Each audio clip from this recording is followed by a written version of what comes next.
So in terms of character development, what did you focus on the most and why? So I've touched on it a little bit already, but the Question. trauma and mental health, it's kind of I've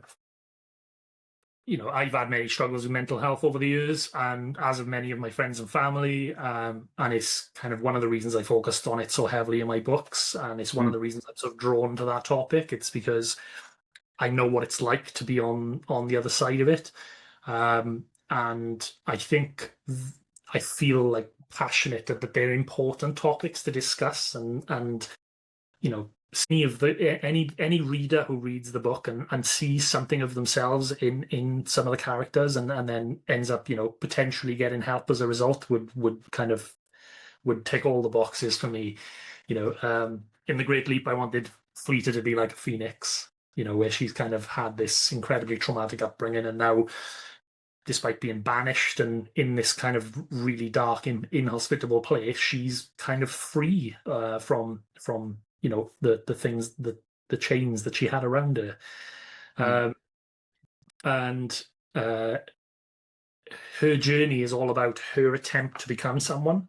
Everyone around her has like a fully formed personality that they'd spent 16 to 18 years culturing, whereas she's never really been given that opportunity. So she has to try and find out who she wants to become. Like, who even is she? She doesn't know. She has to explore these things, and also, whilst doing all that, try and survive.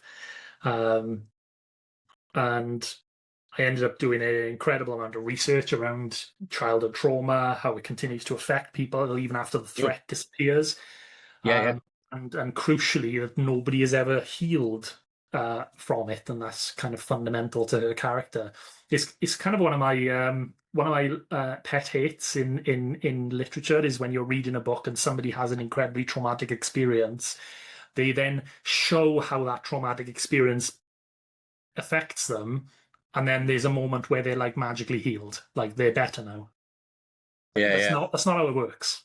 Uh, yeah, so yeah. her trauma does become fundamental to her character. It's how she's grown, and she learns to live with what's happened to her. And then in Stone Cold Blood, Lawson experiences the sort of extremes of stress, guilt, shame, whilst also struggling with hallucinations and seeing things and experiencing things that other people are not. So it's kind of more of an exploration of what happens to someone when things get too much, and when there's too much responsibility, too much worry, depression, and all that kind of things. Yeah.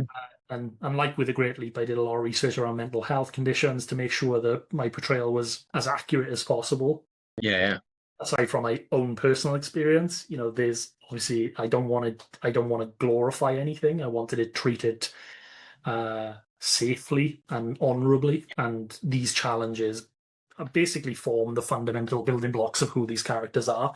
And this, like I said, there's no moment where they sort of like, oh, now we got all these powers and I can just get over it and move on with my life. Like it continues to affect them. Despite all of that, I didn't want my books to appear depressing to read, because that's a lot. yeah, A realistic portrayal of mental health struggles doesn't always equal a depressing read.